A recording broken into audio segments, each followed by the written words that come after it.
Hello and welcome. My name is Jonathan Gernon, and this is my Week 3 multimedia presentation for MPA 510 for California Baptist University. Today we're going to be looking over informal and formal organizations as proposed by Chester Barnard in the article Informal Organizations and Their Relation to Formal Organizations from the article written in 1938.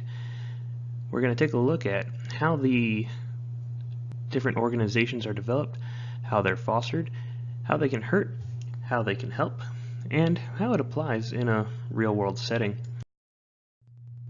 Chester Barnard is a theorist who came up with the theory for the informal organization and their relationship to formal organizations.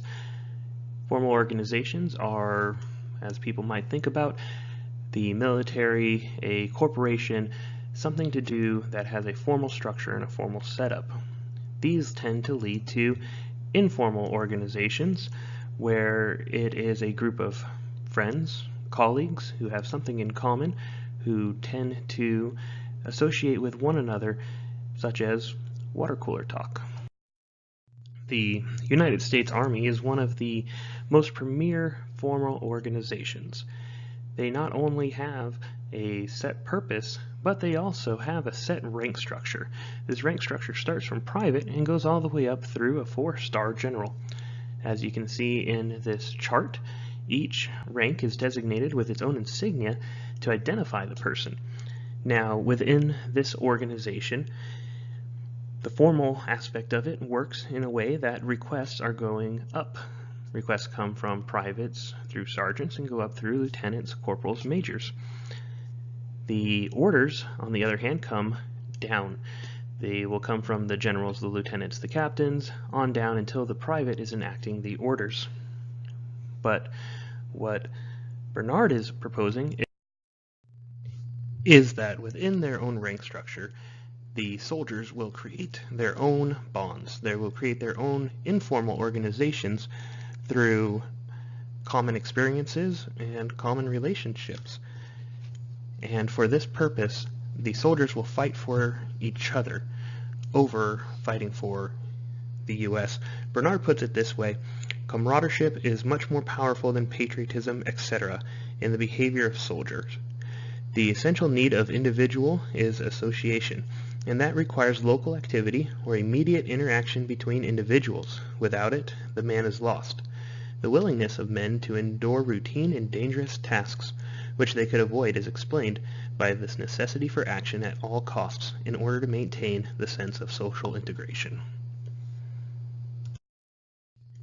This is the idea of social circles. Within the social circle, you'll have your inner circle. Your inner circle is your most trusted people. These are your friends, your family, that you're willing to tell everything. There's no walls, there's no barriers. Your outer circle is a lot of your work friends. You're willing to tell them certain things, but you're not going to go as deep as your inner circle. Your far outer circle, these may be your bosses and people that you have at work that you associate with on a somewhat routine basis. Now, the water cooler that we all so lovingly remember can give rise to cliques. This is where people might be left out of the social integration. And as Barnard said, the man is lost.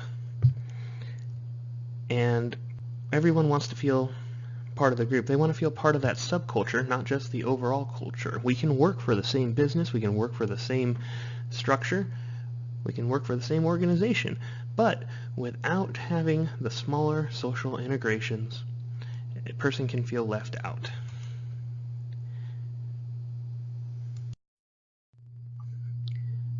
Thank you so much for taking a look at this.